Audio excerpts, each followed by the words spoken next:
Okay, this video will go slow because काफ़ी पुराना time हो चुका है और बहुत सारी चीज़ें ऐसे ऐसे रिकॉल होंगी, हैपहैज़र्डली भी बता सकती हूँ, ठीक है।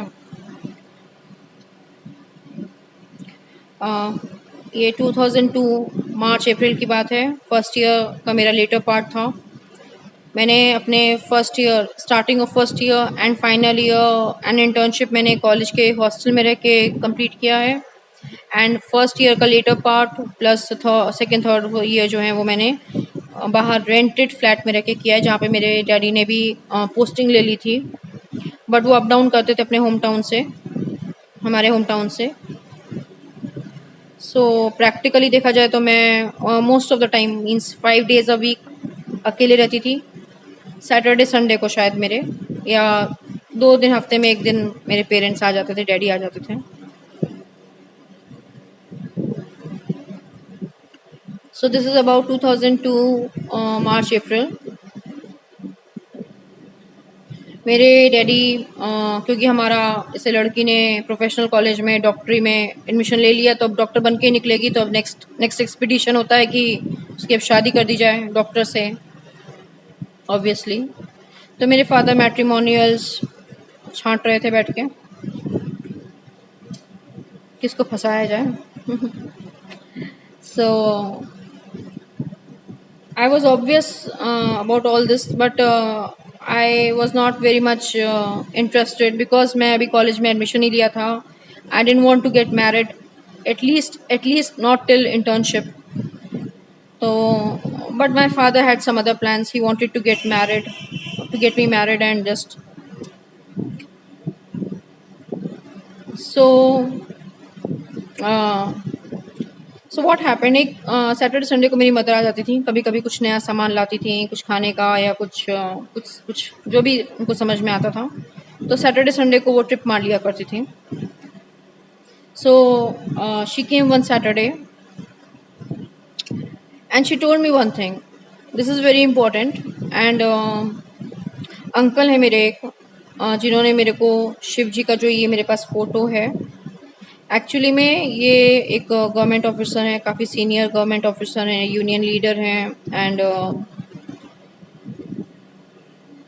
बट इनका एक एस्ट्रोलॉजी, एस्ट्रोनॉमी और ये सब पामिस्ट्री, ज्योतिषी में, इनका स्टोन्स में काफ़ी इंटरेस्ट है। तो इन्होंने एक शिव शक्ति ज्योतिष अनुसंधान केंद्र 96-97 में शायद इस्टेब्लिश किया था। बिल्कुल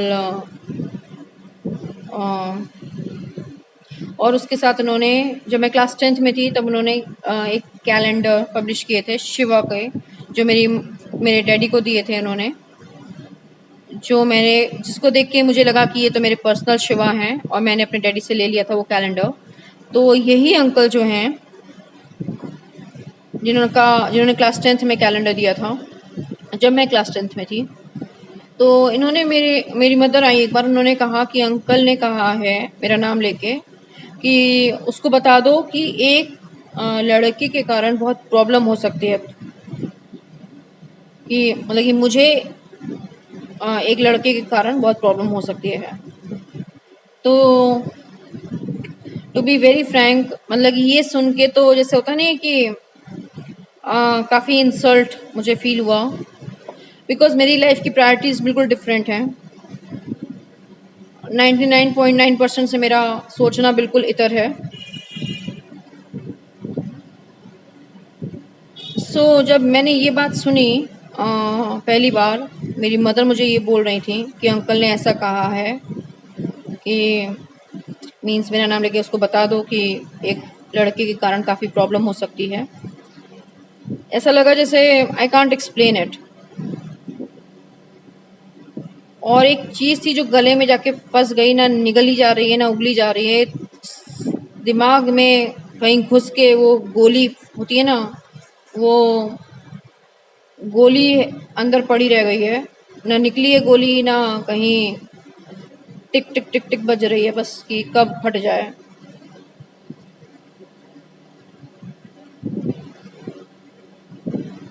तो बहुत दिमाग लगाया, मेरी मदर तो कह के चली गई, बट मेरे दिमाग में तो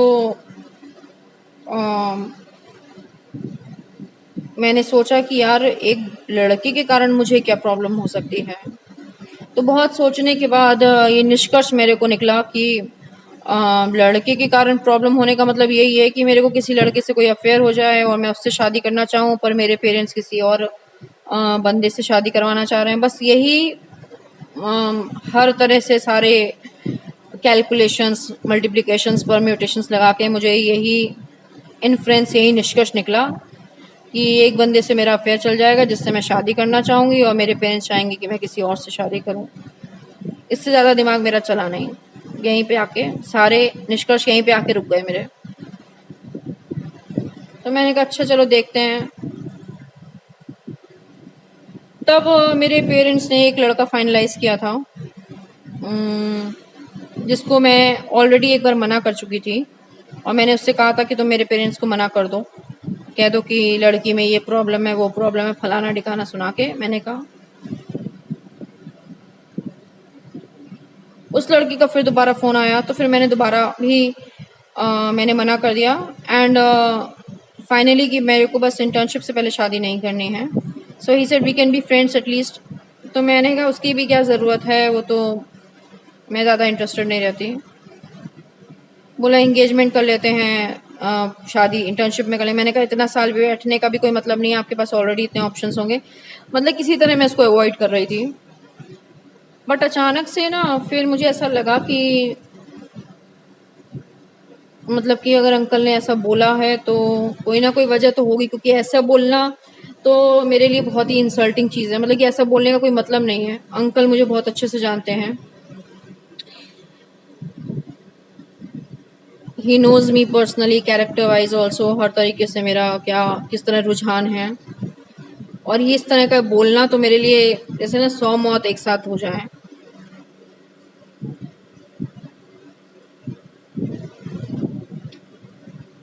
तो फिर उसका जब कॉल आया तो धीरे धीरे मैंने सोचा कि चलो देखते हैं, अगर सही बंदा है तो। बिकॉज वो कई महीनों से फरवरी, मार्च, अप्रैल करते करते वो मुझे लगा कि he is fit like a soulmate. मतलब कि बिल्कुल हर जगह हर तरीके से जो मैं बोलना चाह रही थी वही बोलता था। वो भी मतलब कि हमारा थिंकिंग पैटर्न बिल्कुल सेम था।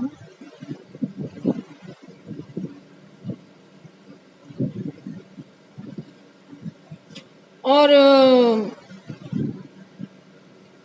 सबसे बड़ी बात है कि उनके पेरेंट्स बिल्कुल राजी थे, मेरे पेरेंट्स राजी थे। And we were like just having a setting to, एक दूसरे से बस मिलने का ही प्रोग्राम रह गया था, उसके बाद सब फाइनलाइज हाँ हो जाता। पर वो जो बंदा है वो सिर्फ इसलिए नहीं मिल रहा था, means like he was not making a meeting point yet. कोई भी बहाना लगा देता because he wanted to make it sure कि मैं हाँ बोल दूँ। बस वो मेरे हाँ बोलने का इंतजार कर रहे थे। जहाँ मैं हाँ बोल दूँ तो जो हमारा जो मीटिंग होता है लड़का लड़की के देखने का, उसको मेरे पेरेंट्स को नहीं पता था कि he is calling me, he is kind of, मैं उनको कह रही थी कि मुझे रिजेक्ट कर देना और वो इस चक्कर में लगे थे कि मैं हाँ बोल दूँ तब फिर मिलें, ताकि फिर हमारा सब फाइनलाइज हो जाए शादी वादी। तो undoubtedly the person was matured, काफ़ी सेंसिबल, काफ़ी सही। फिर मैंने सोचा यार अभी तो एक बंदे के कारण हो सकता है प्रॉब्लम हो जाए, और ये बंदा तो सही लग रहा है, तो काहे बैठ के प्रॉब्लम में पड़ेंगे हम। चलो कंसिडर करते हैं इसको एज अ मैरिज प्रपोजल। और क्योंकि कॉलेज में बहुत सारे बच्चे शादी हो हो रखी थी उनकी, या होने ही वाली थी बहुत से लोगों की। तो मैंने कहा चलो देखा जाएगा, हो जाएगा मैनेज।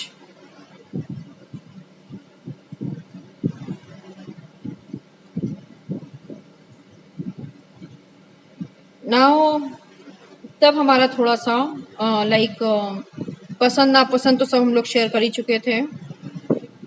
मैं पसंद में ज़्यादा इंटरेस्टेड नहीं रहती हूँ, नापसंद का मुझे ज़्यादा ख्याल रहता है। तो we were like just talking. तो he asked me one day कि तुम्हारी सबसे बड़ी कमज़ोरी क्या है। तो आई टोल्ड हिम कि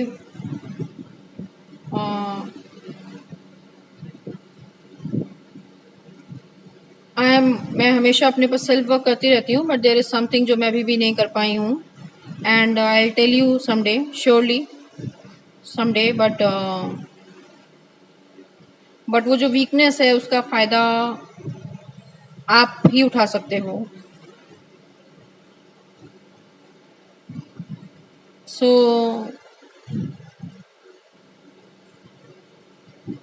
till that time I was not very into that person. He was just like a normal friend.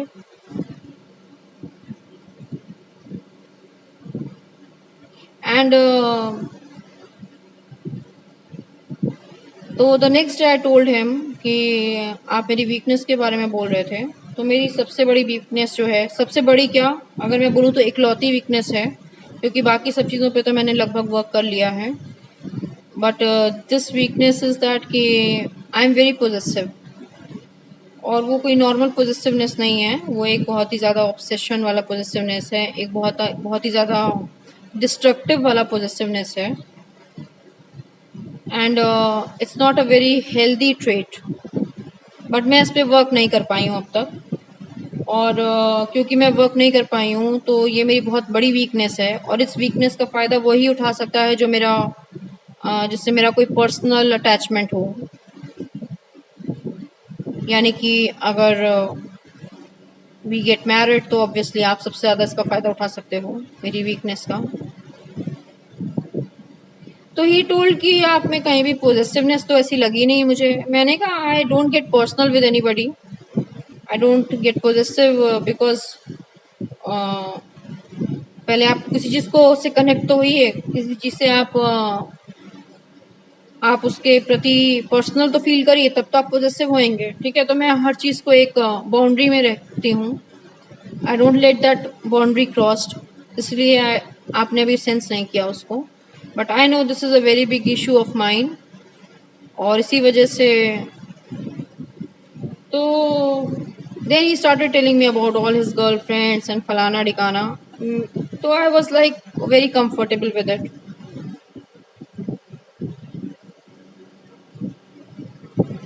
And he said कि आप तो कहीं भी पॉजिटिव नहीं हो। मैंने कहा अभी तो आप जो बता रहे हो उनमें कोई डेप्थ ही नहीं है, उनमें कुछ है ही नहीं, वो तो है बस टाइम पास टाइप के हैं आपके, और अभी मेरा आपसे कोई कनेक्शन ही नहीं है, तो मेरे को इसलिए कोई पॉजिटिवनेस ही फील नहीं हो रही है। वो तो when I will cross that line, जब मेरा आपसे कोई इमोशनल कनेक्शन सेट होगा तब जाके आई विल फील समथिंग। तो तब तक आपके पास पूरा टाइम है, आपको जो भी बताना है आप बता दो। मतलब कि मैं ऐसी कोई पागल वाली थोड़े ना हूँ पोजीशन में कि बस हर चीज़ को मैं ज़बरदस्ती अपना बना लूँ या ज़बरदस्ती अपना उस पर अधिकार जमा लूँ। ये वन साइडेड मेरा नहीं है। मैं बहुत इंटेलिजेंट वाली पोजेसिवनेस है मेरे अंदर। मीन्स पहले मुझे समझना होता है, मैं पहले ये समझ लेती हूँ कि ये चीज़ मेरी है, तब जाके उससे मेरा कनेक्शन सेट होगा। और जब चीज़ मेरी है तो पॉजिटिवनेस तो आई जाएगी, तो कोई टेंशन ही नहीं, क्योंकि वो तो ऑलरेडी मेरी है। And as far as person are concerned, तो मैं इस चीज़ को पहले I will confirm it that there is nobody around you. ठीक है, कोई है ही, जो भी है आप उनको बताते चले जाओ, वो आपका पास्ट है, उसको मैं एक्सेप्ट करने में प्रॉब्लम नहीं है। But once I get connected to you and I am assured कि उसके बाद there should not be anybody else.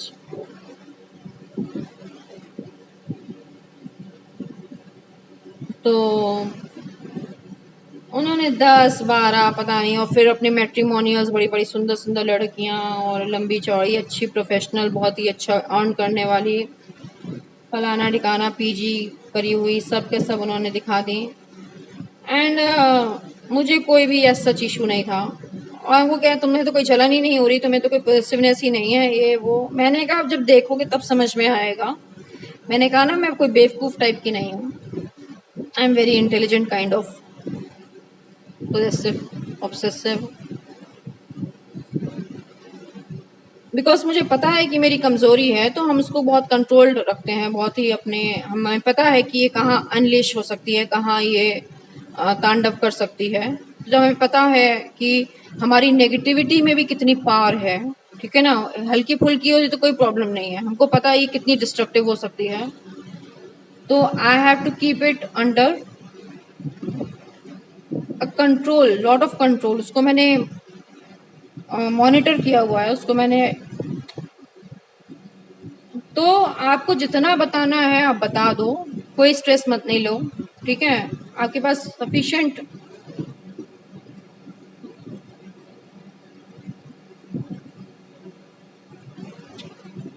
तो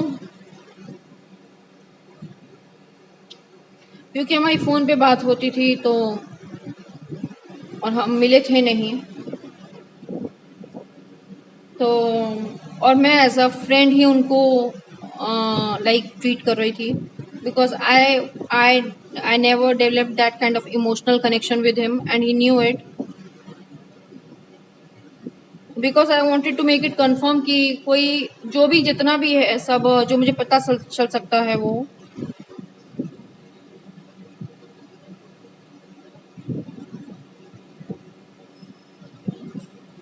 and I said finally also कि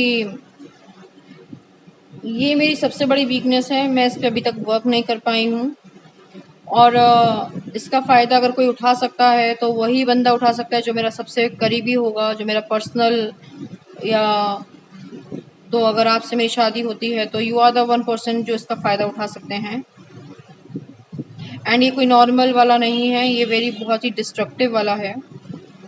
अगर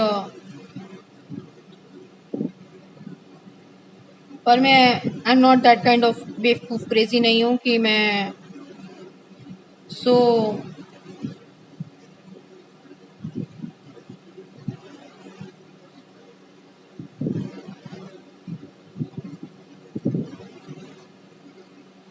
तो करते करते शायद जून जुलाई आ गया, जून आ गया, एंड आई तो हमने कहा कि चलो डिसाइड करते हैं, चलो मिलते हैं एक बार।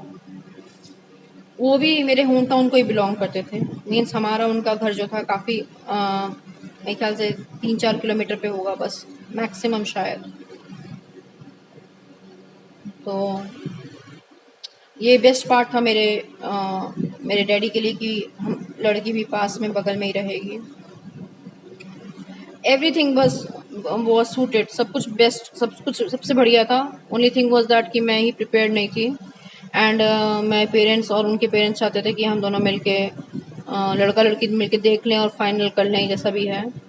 पर मेरी तरफ से था, मैं उनसे कह रही थी कि आप रिजेक्ट कर दो because I don't want to get married, और रिजेक्शन के बहुत सारे मैंने वजह बता दी, ये बोल देना वो बोल देना। उनके दिमाग में ये था कि लड़की हाँ बोल दे और लड़की इंटरेस्टेड हो जाए, तो फिर देखा एक दूसरे को लड़का लड़की देख लेंगे और तब हाँ कर देंगे। वो मुझे एक्चुअली में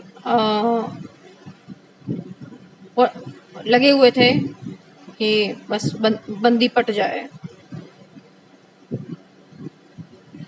तो फरवरी मार्च अप्रैल या मई जो भी था, करते करते आई वॉज कन्विंस कि बंदा तो ठीक ही है, कोई प्रॉब्लम नहीं है, सब कुछ सही है। और तब तक मेरे फ्रेंड्स को भी पता चल गया था, हॉस्टल में जो थी मेरी close friends, and they were convinced कि हिट द जैकपॉट। और तो मैंने सोचा चलो एक बार मिलते हैं अनऑफिशियली, और वो कई बार कह रहे थे मुझसे मिलने के लिए कि वो मिलने आ जाए, मैंने मना करा कई बार उनको। तो फिर हमने कहा चलो बरेली, मतलब कि तो I met him in my home town.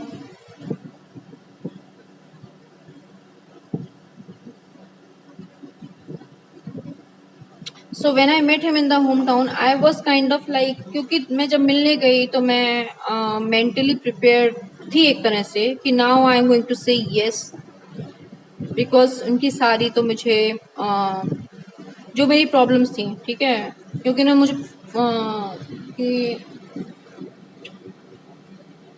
जो मेरी वीकनेस थी वो सारी मैंने क्लियर कर ली है, देयर इज़ नो इशू। उन्होंने 10 14 पता नहीं कितनी बताई उन्होंने, वो सब मुझे समझ में आ गया कि इनमें कोई भी डेप्थ नहीं है। एंड ही वाज लाइक कि तुम्हें तो कोई फ़र्क ही नहीं पड़ता, मेरी इतनी सारी रह हो चुकी हैं। But I could read the energy कि नहीं, इसमें कुछ है नहीं है सच, और मैं जो ढूंढना चाह रही थी वो मुझे कहीं नहीं मिल रहा था। तो आई वॉज लाइक कन्विंस्ड कि मैं खाम खा इतना स्ट्रेस ले रही हूँ। I just wanted to make it clear कि कोई है नहीं, और अगर है भी तो मुझे बता दिया जाए, बिकॉज उसके बाद से जो मेरा कनेक्शन सेट होगा that would be the starting point. ठीक है।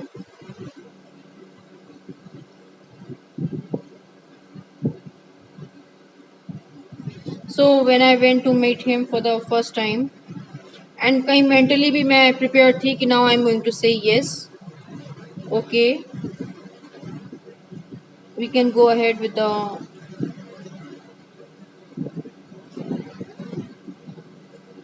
तो जब मैं उनसे मिलने गई, ही टुक मी टू द, एक शिव जी का मंदिर है बहुत बड़ा एंड वो जब जैसे झुक के जाते हैं शिवलिंग पे पैर, शिवलिंग पे पानी रखते हैं तो पैर नीचे रखने पड़ते हैं। थोड़ा हल्का सा गुफा टाइप का था, थोड़ा सा उसका जो डोर था बहुत छोटा सा था, तो उनकी हाइट काफ़ी थी। तो जैसे ही वो अंदर घुसे तो उनके सर पे बहुत ज़ोर से वो जो दरवाजे का जो ऊपर का हिस्सा होता है वो बहुत ज़ोर से लगा। बॉर्डर जो होता है, चौखट कहे हैं, ऊपर की जो होती है, एंड मेरे मुंह से निकला, मुझे हर्ट करना चाह रहे थे ना, देखो शिवा ने तुम्हें आपको पनिश कर दिया। And he look back at me, मैं पीछे थी उनके, उन्होंने मेरे पीछे मुड़ के देखा मुझे, and he was like surprised. तो हमने फिर वो शिवलिंग के जो भी थे चक्कर पूजा वूजा किया, या जो भी था फॉर्मेलिटी।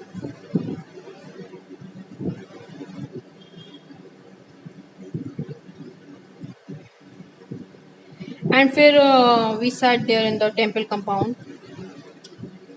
तो he told me that I want to tell you something. तो मैं कितनी देर में तुम्हें बताऊं, मीन्स लाइक 10 मिनट में बताऊं या डिटेल में बताऊं। इट वॉज अराउंड एक ख्याल से 2:30 3 o'clock हो रहा था, एंड आई आस्क्ड हिम यहाँ से वापस पहुँचने में कितना टाइम लगेगा। तो ही सेड अराउंड 15 मिनट्स। मंदिर हमारे घर से था करीबन 15-20 मिनट अगर स्कूटी से जाएं तो मैंने कैलकुलेट किया कि करीबन, तो मैंने कहा you have 45 minutes, your time starts now.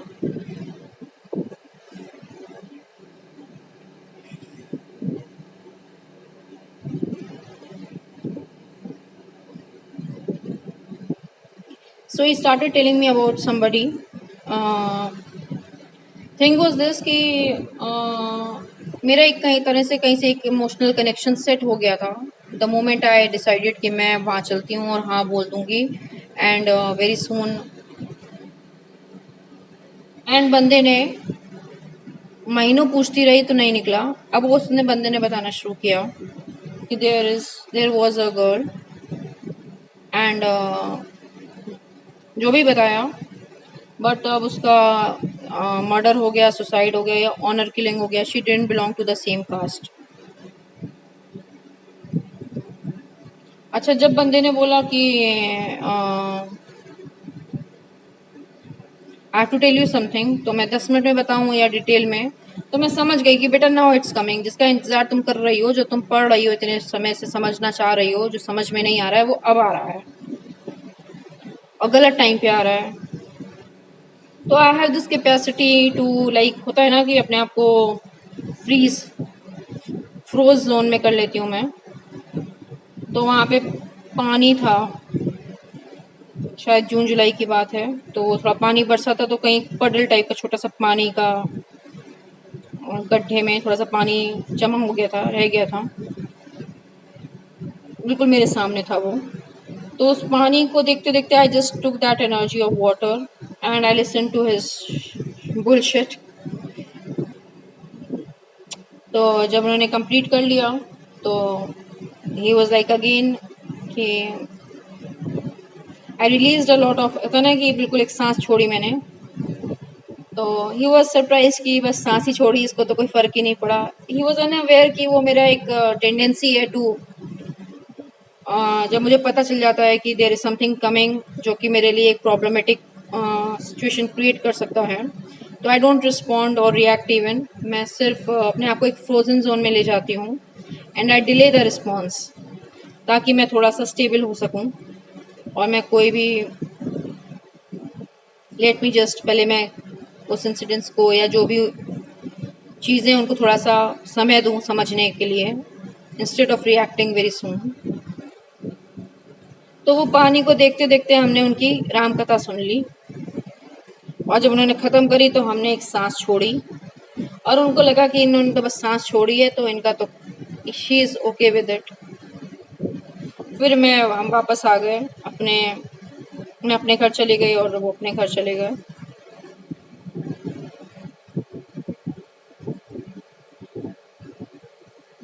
ये एक बहुत इम्पोर्टेंट, मतलब कि आज ही मैं सोचती हूँ, उस दिन मेरे कॉलोनी में 2 लोगों के यहाँ एंगेजमेंट थी, ठीक है।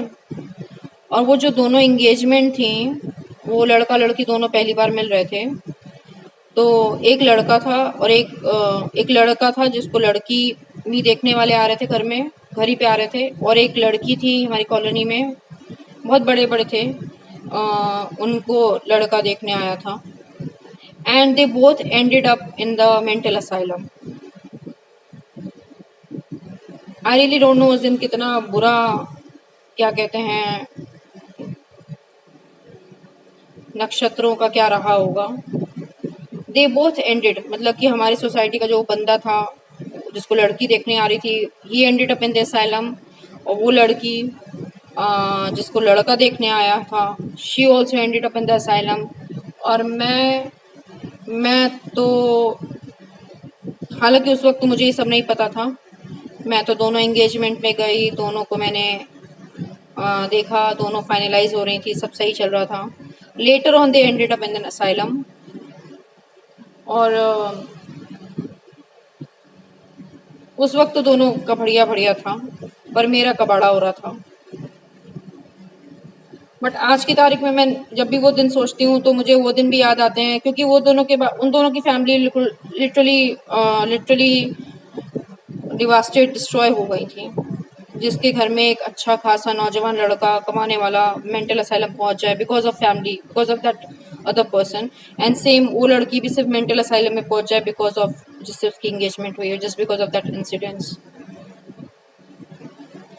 सो it's 27 minutes already.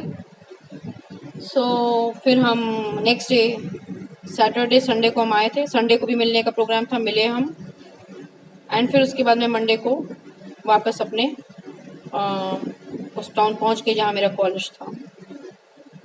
I continue in the next video. Okay, bye.